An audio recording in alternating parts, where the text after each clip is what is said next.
Isa na naman kaadlaw sang pagpaninguha diri sa bukid. Kay kun hindi ka diri kabalo maninguha, supay ka gid. Kagina sang aga samtang nagapangapi kami ni nanay, nakaistorya siya sa akon nga ang munggo nga gin-intercrop niya sa tubo pwede na namon i-harvest. Te pagkatapos namon pangapi, nagkadto di kami dayon sa uma kag ang pakaisa ko nagdalagan man sunod sa amon amo na nga wala siya jacket. Ang pakaisa ko amo nang nauna sa akon hindi ang nagasunod. Nagsugod na kami panguha sang munggo nga baw na itos sa init. Late na abi ini nga natanom, naabdan sang init, pero lumaban sa buhay amo na nga nagkabunga pa. Tunga-tunga pa lang sang amon niya pagpanguha, nabatyagan ko na ang init.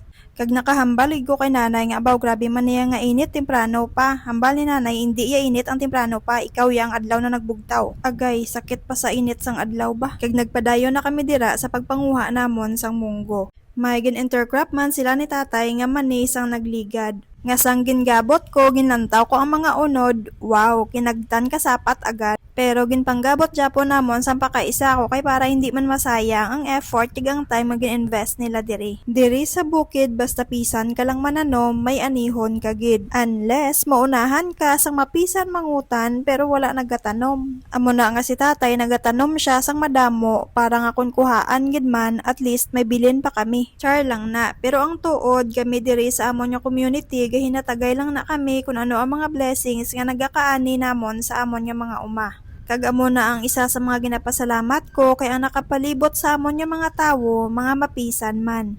At dahil dyan, yehey, nag-decide na kami ni nanay nga magpuli kay makaya ang obra pero ang init hindi na gid. Pag-abot namon sa balay, nagpuhay lang kami sang kadali kag ginpilian ko na ang munggo. Pero na-realize ko nga hinay ni siya kung pilian ko isa-isa. So ginbutang ko siya sa nigo, ginlapta-lapta kag gindala sa initan para nga ibulad. Mga 9 AM ko ginbulad ang munggo. Kag balikan ko na ang munggo sa tamang panahon kung kailan handa na siya. Kag sang 2 PM na, ready or not, kumuson tagid kaya.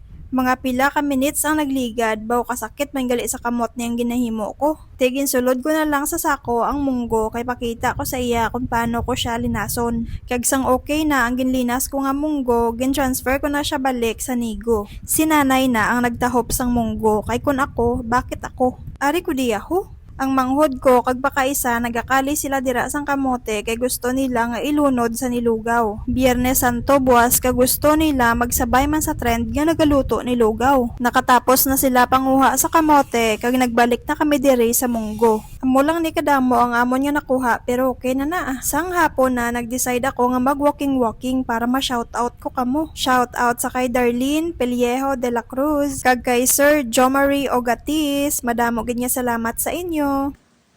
Kailangan ka ng Fire Nation ang bilis ang buang. Gabi na kag oras na sang amon nya panihapon kag ang sudan namon syempre munggo te. Amo lang na rason naman.